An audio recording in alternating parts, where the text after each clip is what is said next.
ہمارا بدن جب اس کو ہم نے نماز کا پابند کر لیا تو یہ نماز ہمارے پورے بدن کو اللہ کے حضور میں اس طرح پیش کرتی ہے کہ آپ نہ دیکھ سکتے ہیں ادھر ادھر، نہ سن سکتے ہیں کوئی بات، نہ کچھ کھا سکتے ہیں، نہ پی سکتے ہیں، کچھ نہیں کر سکتے، بلکہ بڑے خشوع خضوع سے آپ کھڑے ہیں اور آپ بالکل ایک ڈائریکشن میں، ایک سمت میں کھڑے رہیں گے اللہ کے حضور کا تصور کر کے.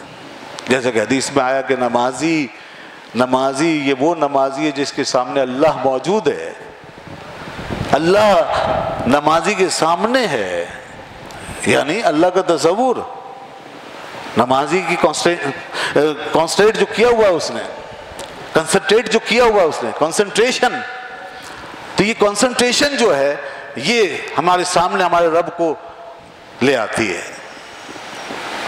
تو یہ گویا کہ ایک ایسی پریکٹس ہے جس سے کہ انسان پھر پوری زندگی میں اپنے بدن کے حوالے سے یہ سمجھ سکتا ہے کہ میرا جسم یہ آزاد نہیں ہے، یہ میری مرضی اس کے اوپر نافذ نہیں ہو سکتی، یہ کسی کے تابع ہے. لہذا پھر اس سے نافرمانیوں کو تصور جائے گا. جیسے کہ اللہ نے فرمایا ان الصلاۃ تنہی عن الفحشاء والمنکر، بے شک نماز بے حیائی اور بری باتوں سے روکتی ہے. کب روکے گی؟ جب آپ نے نماز کو بدن کے سارے اعمال کی نمائندہ چیز کے طور پر اختیار کیا ہو. اور پھر اسی طرح زکوٰۃ جو ہے اگرچہ تھوڑی سی مقدار میں نکالی جاتی ہے مگر وہ ریپرزینٹ کرتی ہے سارے مالی معاملات کو، کہ آپ دے رہے ہیں اپنی چیز، اپنا مال جو آپ کا حق ہے، مگر اس میں آپ اپنی مرضی نہیں چلا سکتے. آپ کو وہیں دینی ہے جہاں کہ کہا گیا. خود نہیں کھا سکتے، اپنی مرضی سے کسی کو نہیں کھلا سکتے، اس کے لیے جو حدود و قیود ہیں اس کے مطابق چلنا پڑے گا. اس سے پتہ چلا کہ زکوٰۃ کی صورت میں میرے مال میں کسی کو مداخلت کا حق حاصل ہے. یہ زکوٰۃ ہمیں بتاتی ہے مال آنے کے بعد یہ نہ سمجھو کہ جو چاہے کریں. اگرچہ زکوٰۃ کی طرح ہر وقت آدمی مال خرچ نہیں کرتا، اس کو پابند نہیں، لیکن زکوٰۃ ایک کانسیپٹ دیتی ہے کہ تم مطلق العنان نہیں ہو، کہ اپنے مال کی بنیاد پہ اپنے آپ کو فرعون سمجھے کوئی، اور اس کو ہر طرح جائز ناجائز اس کا استعمال اپنا رائٹ سمجھے. نہیں، نہ کمانے میں نہ خرچ کرنے میں، اس کی حدود ہوں گی. روزہ جیسا کہ ہے بدنی عبادت مگر از قبیل ترک ہے، یعنی چھوڑنا، یہ چھوڑا وہ چھوڑا. ساری زندگی سارا دن ہمیں اس طرح گزارنا پڑا کہ اس میں ہم نے سخت گرمی میں ایک قطرہ بھی پانی کا نہیں پیا، ایک لقمہ نہیں لیا. اس سے پتہ چلتا ہے کہ انسان اپنی مرضی سے جو چاہے چھوڑ دے، ایسا نہیں. انسان پہ جس طرح کچھ پابندیاں ہیں کہ کرنا ہے، یہ کام کرنا ہے، یہ ڈیوٹی کرنی ہے، یہ فرائض ادا کرنے ہیں، اسی طریقے سے کچھ چیزیں وہ ہیں کہ اس کو نہیں کر سکتے. یہ ساری چیزیں اس تصور کے ساتھ ہیں. تو غور فرمایا آپ نے بنی الاسلام علی خمس، جو آقا نے فرمایا کہ 5 چیزیں ہیں جس پہ اسلام کی بنیاد رکھی گئی، اس طرح رکھی گئی. پھر اس میں بھی دیکھیں آپ، بڑی حکمت ہے، بڑی حکمت. دین جو ہے وہ کسی کھوکھلی پریکٹس کا نام نہیں ہے. 5 چیزیں ضرور دے دی مگر اس کا مطلب یہ نہیں کہ آدمی یہ سمجھے کہ بس میں نے کوئی یہ چیز پکڑ لی بس اسی میں لگا رہوں، میرے لیے سب سے زیادہ یہی اہم نہیں، بلکہ ان کی اہمیت ایک دوسرے کے مقابلے میں کم زیادہ ہوتی رہتی ہے. کبھی کوئی چیز اٹھ کر اوپر آ جاتی ہے، کبھی کوئی چیز اوپر آ جاتی ہے. فکس نہیں کیا، ان کی ویلیوز کو فکس نہیں کیا،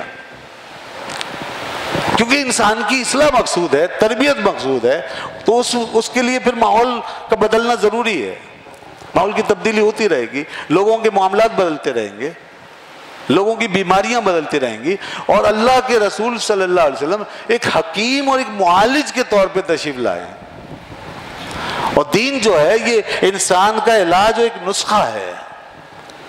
تو اس لیے پھر اس میں چینج آئے گا، ویلیوز میں چینج آئے گا. فرض ساکت نہیں ہوگا، فرض باقی رہے گا. ویلیوز، کبھی یہ ویلیوبل ہے زیادہ، کبھی وہ ویلیوبل ہے زیادہ، کبھی یہ افضل ہے زیادہ، کبھی وہ افضل ہے زیادہ. یہ اب میں آپ کو ایک ایسے اصول کی طرف لے جا رہا ہوں کہ آپ بہت ساری حدیثیں جب پڑھیں گے تو آپ آسانی سے سمجھ لیں گے کہ یہاں کیا مطلب ہے، ورنہ کنفیوژن ہوتی ہے. مثال کے طور پر پہلے میں مثالیں آپ کے سامنے رکھوں. اس حدیث کے بعد کچھ ہی تھوڑا سا آگے بخاری میں ایک اور حدیث آتی ہے، وہ حضرت ابو ہریرہ رضی اللہ عنہ سے روایت ہے. رسول اللہ صلی اللہ علیہ وسلم سے پوچھا گیا، سئلا رسول اللہ صلی اللہ علیہ وسلم عن افضل العمل، کہ آپ سے پوچھا گیا افضل عمل کون سا ہے، زیادہ فضیلت والا عمل کون سا ہے. تو حضور نے فرمایا ایمان باللہ و رسولہ، اللہ اور اس کے رسول پہ ایمان لانا. اور پھر پوچھا گیا کہ ثم ماذا، یا رسول اللہ پھر اس کے بعد کون سا عمل افضل ہے. فرمایا الجہاد فی سبیل اللہ، اللہ کی راہ میں جہاد کرنا. اب دیکھیے جہاد بھی آ گیا نا، تو یہاں پھر دوسرے نمبر پہ جہاد کا ذکر کیا. پھر عرض کی گئی یا رسول اللہ ثم ماذا، اس کے بعد کون سا عمل افضل ہے. پھر فرمایا الحج المبرور، حج مبرور. یہ بات ارشاد فرمائی ہم. یہ ویلیوز جو ہیں اس کی چینج ہو رہی ہیں. اسی طرح پھر اس کے بعد حضرت عبداللہ ابن مسعود رضی اللہ عنہ کی حدیث میں آئی، حضرت ابو ہریرہ کی حدیث تھی. پھر حضرت عبداللہ ابن مسعود رضی اللہ عنہ نے روایت کیا کہ رسول اللہ صلی اللہ علیہ وسلم نے سب سے افضل عمل ایک موقع پہ نماز کو بتایا. فرمایا سب سے افضل نماز. اس کے بعد فرمایا ماں باپ کے ساتھ نیک سلوک کرنا. اب یہاں دیکھیے، اب ماں باپ کے ساتھ نیک سلوک کرنا. اس کے بعد فرمایا الحج المبرور، حج. یہاں پر دیکھیے سب سے پہلے نماز. پھر اسی طریقے سے حضرت عبداللہ ابن عمر رضی اللہ عنہ کی حدیث میں آیا، ایک اور حدیث میں جب آپ سے پوچھا گیا تو آپ نے ارشاد فرمایا سب سے افضل عمل کیا ہے کہ کھانا کھلانا، لوگوں کو کھانا کھلانا اور سلام عام کرنا. سلام کریں سب کو، جو بھی ملے اسے سلام کریں. سبحان اللہ، کیا بات ہے. دیکھ رہے ہیں آپ کس طریقے سے وہاں کیا کیا کہا فرمایا، یہاں کیا ارشاد فرمایا. اب یہ ساری چیزیں اجاگر کی جا رہی ہیں تاکہ کوئی چیز ہماری آنکھوں سے نظروں سے رہ نہ جائے. فرمایا کھانا کھلاؤ اور سلام پھیلاؤ. اور کہیں فرمایا جس کو جانتے ہو جس کو نہیں جانتے سب کو سلام کرو. یہ بڑے کام کی چیز ہے سلام کرو. تو یہاں پہ یہ فرمایا. پھر حضرت ابو موسیٰ رضی اللہ عنہ کی حدیث میں آیا، وہاں پر آپ نے ارشاد فرمایا سب سے افضل اسلام کون سا ہے. تو آپ نے ارشاد فرمایا من سلم المسلمون من لسانہ و یدہ، سب سے افضل اسلام اس کا ہے جس کی زبان اور ہاتھ سے کسی کو تکلیف نہ پہنچے. یہاں پر دیکھیے ایک تیسری چیز اور آ گئی کہ سب سے افضل اسلام یہ ہے. پھر اس کے بعد حضرت ابو ذر غفاری رضی اللہ عنہ کی حدیث آتی ہے، اس میں رسول اللہ صلی اللہ علیہ وسلم فرمایا سب سے افضل بات یہ ہے کہ سب سے پہلے اللہ پر ایمان، اس کے رسول پر ایمان، اس کے بعد جہاد فی سبیل اللہ، اور اس کے بعد پھر فرمایا غلام آزاد کرنا. یہاں حج کا ذکر نہیں کیا، کہیں جہاد کا ذکر کیا، کہیں حج کا ذکر کیا، کہیں معاشرتی معاملات کا ذکر کیا، لوگوں کے ساتھ سلوک کا ذکر کیا، کہیں ماں باپ کے ساتھ سلوک کا ذکر کیا، کہیں نماز کا ذکر کیا. اب یہ دیکھیے اب یہ سب کیا ہے. بظاہر آدمی یہ سمجھتا ہے جیسے تضاد ہے، کس کو مانوں کس کو لوں. کیا حدیث میں اختلاف ہوتا ہے؟ کیا تضاد ہوتا ہے؟ نہیں، نہ اختلاف ہے نہ تضاد ہے.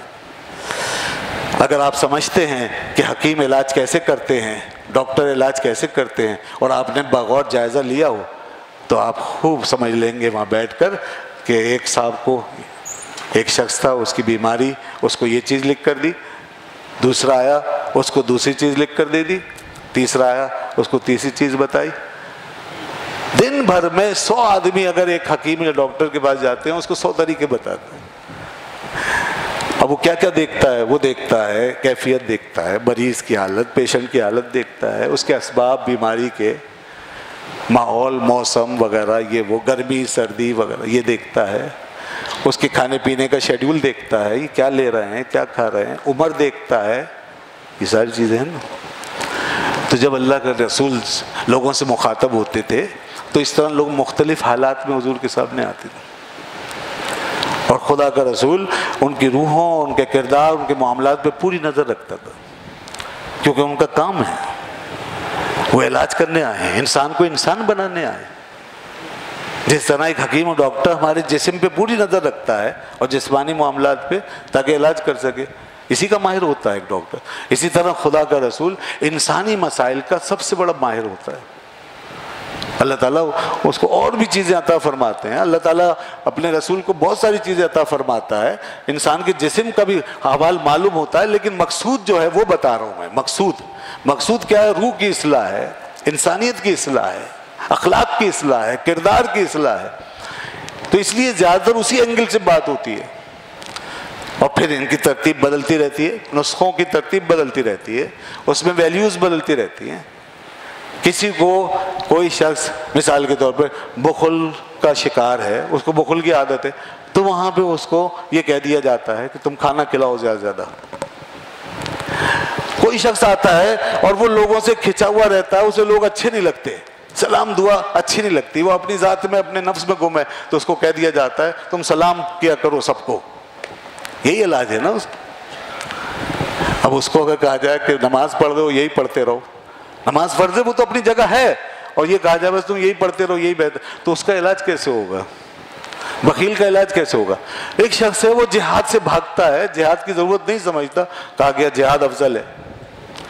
ایک شخص ہے وہ ماں باپ کو اہمیت نہیں دیتا اور وہ سمجھتا ہے بس میرے لیے جو میں کر رہا ہوں وہ کافی ہے، ماں باپ کی کوئی حیثیت نہیں، تو فرمایا ماں باپ کا خیال رکھنا، ان کے ساتھ نیکی کرنا سب سے افضل ہے۔ یہ ہے وہ حکمت عملی، یہ ہے وہ حکیمانہ فیصلے۔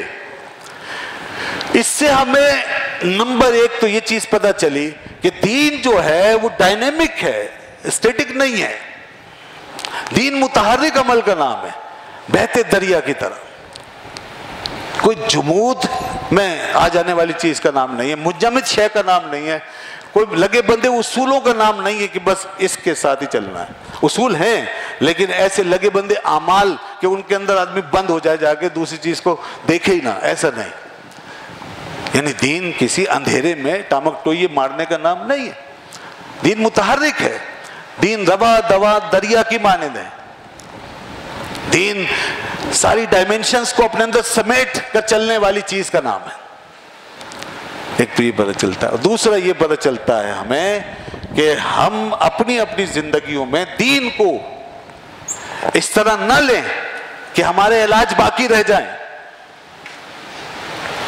جی ہم کسی ایک چیز کو فوکس کریں اور بس سمجھیں یہ کافی ہے۔ ہر شخص سمجھ سکتا ہے کہ اس کے اندر کس چیز کی کمی ہے، ہر آدمی کو معلوم ہے کہ وہ کس چیز میں بوجھ محسوس کرتا ہے، تو پھر اس کا علاج آسان ہے نا۔ اللہ کے رسول نے اسی لیے ورائٹی رکھ دی نا، آسانی ہو گئی۔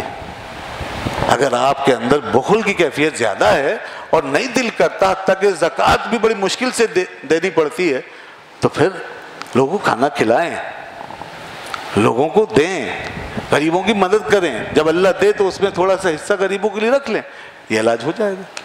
اس کو سمجھے میرے لیے بہت ضروری ہے، یہ علاج ہے۔ اس کی بجائے آپ 1000 لاکھ تسبیحیں اگر پھیرتے رہیں تو اس سے علاج نہیں ہوگا۔ علاج حضور نے جو بدلا ہے وہ اسی وجہ سے بدلا ہے۔ لوگ کیا کرتے ہیں؟ تسبیحیں پھیرنا شروع کر دیتے ہیں، لوگ کیا کرتے ہیں؟ نمازیں رات بھر شروع کر دیتے ہیں، لوگ کیا کرتے ہیں؟ جی حج پہ حج کرنا شروع کر دیتے ہیں۔ ٹھیک ہے اپنی جگہ، یہ سب نیکیاں ہیں، مگر علاج اگر آپ ماں باپ کو اہمیت نہیں دے رہے، خدا نخواستہ ان کی نافرمانی ہو رہی ہے، تو پھر بتا دیا دیکھو ماں باپ کے ساتھ نیکی کرنا سب سے افضل عمل ہے، تو پھر انسان کو اس طرف توجہ کرنی پڑے گی، نماز کے ساتھ، روزے کے ساتھ، عبادات کے ساتھ اس طرف توجہ کرنی پڑے گی۔ تو اس طرح یہ سمجھ لیجئے کہ یہ اس طرح علاج ہوتا رہتا ہے، پھر ہوتا رہے گا، اور دین کو جو اس طرح لیتا رہے گا اس کی اصلاح ہوتی رہے گی، اور ہم اپنے اندر تبدیلیاں پاتے رہیں گے۔ ورنہ پھر وہی ہوگا، رہ گئی رسم ازاں روح بلالی نہ رہی، فلسفہ رہ گیا تلقین غزالی نہ رہی، اور مسجد تو بنا دی شب بھر میں ایمان کی حرارت والوں نے، من اپنا پرانا پاپی تھا برسوں میں نمازی بن نہ سکا۔ تو یہ تعلیم کیسے آئے گی پھر ہمارے اندر؟ دین الگ رہے گا، انسانیت الگ رہے گی۔ تو بہرحال ہمیں دین کی چیزوں کو، دین کی باتوں کو پورے معاشرے کے اوپر اپلائی کر کے دیکھنا ہوگا۔ یہ مکمل نظام ہے، نظام حیات ہے۔ اللہ فرماتا ہے پورے اسلام میں داخل ہو جاؤ۔ اس میں بندے اور خدا کا تعلق بھی سارا اسی میں ریفائنڈ ہوگا، اور بندوں سے قربت بھی اسی میں ریفائنڈ ہوگی، کوئی اور ذریعہ نہیں ہے۔ نماز ایک ایسی عبادت ہے جس میں سے بندہ اور خدا بس۔ اب جتنا تعلق ریفائنڈ کرنا ہے خدا کے ساتھ نماز میں کیجئے، نماز جیسی کیفیت میں کیجئے۔ زکوٰۃ بندے کے ساتھ بندہ، یہ دیکھیے اب چینج ہو گیا نا، نماز میں بندے کے ساتھ خدا ہے اور زکوٰۃ میں بندے کے ساتھ بندہ ہے۔ تو اب بندے کے تعلق کو جتنا ریفائنڈ کر سکتے ہیں زکوٰۃ سے رہنمائی لیجئے، زکوٰۃ سے رہنمائی لیجئے۔ دیکھیں جناب، یہ زکوٰۃ جو ہے اس میں اور دنیا کے ٹیکس ادا کرنے میں بہت فرق ہے۔ جی ہاں، یہ اس چیز کو سمجھنا ہوگا۔ لوگ سمجھتے ہیں زکوٰۃ جیسے ٹیکس ہے، ذمے پہ دینا ہے، جان چھوڑا، نہیں۔ زکوٰۃ تو آپ اس طریقے سے دیں گے کہ یہ جو لوگ فقراء غریب لوگ، ان کو جب آپ دیتے ہیں تو ایک تو یہ کہ ان سے نفرت نہیں ہوگی، محبت کے ساتھ دیں گے، بلکہ ایک درجہ ان کا احسان اپنے اوپر سمجھ کے دیں کہ یہ لوگ اگر نہ ہوتے تو میں اپنا فرض کیسے پورا کرتا اور میرا مال پاک کیسے ہوتا، اور ان کا احسان ہے مجھ پر کہ انہوں نے مجھ سے یہ چیز لے لی۔ یہ دیکھیں آپ، اس سے کس طرح انسانی تعلق مضبوط ہوتا ہے، انسانوں کی قدر جو ہے وہ دل میں کتنی بڑی ہو جاتی ہے۔ ورنہ آدمی کہاں ایسے دیتا ہے، ہر دینے والا سمجھتا ہے میں بھائی بڑی چیز اور یہ معمولی حقیر لوگ دیکھیں، نہیں، زکوٰۃ میں یہ نہیں۔ اللہ نے انداز بھی ایسا اختیار فرمایا قرآن میں، ہمیں جب تصور دیا تو فرمایا وَفِي أَمْوَالِهِمْ حَقٌّ لِلسَّائِلِ وَالْمَحْرُومِ، تمہارے مالوں میں ان کا حق ہے، ان کا حق ہے۔ اب حق کا مطلب کیا ہوتا ہے سمجھ لیجئے، حق کا مطلب پھر ایک برابری ہوتی ہے۔ ایسا نہیں ہے کوئی زمین آسمان کا فرق نہیں پیدا ہونے دے گا حق، ایسا نہیں ہوگا کہ ایک سپریم ہو جائے اور دوسرا بالکل لوور ڈگری پہ چلا جائے، ایک وہ بن جائے برہمن اور دوسرا چھوت۔ دیکھیے سوسائٹی کہاں کس طرح تقسیم ہوئی ہے ہندوؤں میں اور آج یہودیوں میں، عیسائیوں میں، کہ بالکل الگ الگ کیٹیگری انسانوں کی، برہمن اور چھوت بالکل ڈیفرنٹ۔ اور آج بھی یورپ امریکہ میں کالا گورا بالکل الگ الگ مخلوق ہیں، الگ الگ۔ مگر ہمارا دین ہمیں جہاں بھی یہ فرق پیدا ہوتا ہے نا فوراً قریب کر دیتا ہے انسانوں کو۔ مالدار ہو گئے ہو، زکوٰۃ نکالو تاکہ غریبوں کا احساس پیدا ہو۔ کھانے پینے کو سب کچھ ملتا ہے تمہیں، دن رات کھاتے پیتے، تو روزہ رکھو پتہ چلے بھوکوں کا کیا حال ہے۔ روزہ رکھے تاکہ بھوکوں کا پتہ چلے بھوک پیاس کیسی چیز ہوتی ہے، کس طرح برداشت ہوتی ہے، وغیرہ وغیرہ۔ اور پھر اپنے شہر اپنے ملک کی خبر مت رکھو، بلکہ سال میں ایک دفعہ حج پہ جاؤ، زندگی میں جاؤ یا بار بار جاؤ، حج پر جاؤ، پوری دنیا کے مسلمان جہاں جمع ہوں تو دیکھو کہ عالم اسلام میں کیا ہو رہا ہے، ورلڈ لیول پر دیکھو، مسلم کنٹریز کو دیکھو، جا کے جائزہ لو، ان کے حالات سنو۔ اس لیے خلفائے راشدین خود حج پہ پہنچتے اور حج باقاعدہ ان کی قیادت میں ہوتے، اور وہ بیٹھ کر وہاں بڑی بساط عدل لگاتے، بڑے فیصلے کرتے تھے، سب کے حال سنتے تھے، سارے لوگوں کی باتیں سنتے، یہ ان کا حال تھا۔ اور پھر وہیں انصاف دلاتے، فیصلے کرتے، کس ملک کا کیا حال، کس ریاست کا کیا معاملہ، سب سنتے تھے۔ اور تمام عامل گورنرز حکام جو علاقائی حضرت عمر رضی اللہ عنہ نے مقرر کیے، سب پر لازم ہوتا حج کے موقع پہ جمع ہو جائیں، اور لوگوں پہ بھی لازم کہ سب آئیں، جو جن کو شکایت ہے وہ یہاں آ جائے، ورنہ بھی دوسرے طریقے سے سنتے تھے۔ زیادہ تر بہت سے مسئلے وہیں حل ہو جاتے تھے، لوگ پہنچ جاتے، کوئی نہ کوئی نمائندہ پہنچ جاتا اور کہہ دیتا جی آپ کے حاکم نے، گورنر نے ہمارے ساتھ یہ کیا، وہیں فیصلے ہوتے تھے۔ سبحان اللہ، کیا نظام تھا! یہ دین ہے، اس کی روح کو ہم نے مار دیا ہے ہر سطح پہ، انفرادی سطح پہ بھی اور اجتماعی سطح پہ بھی۔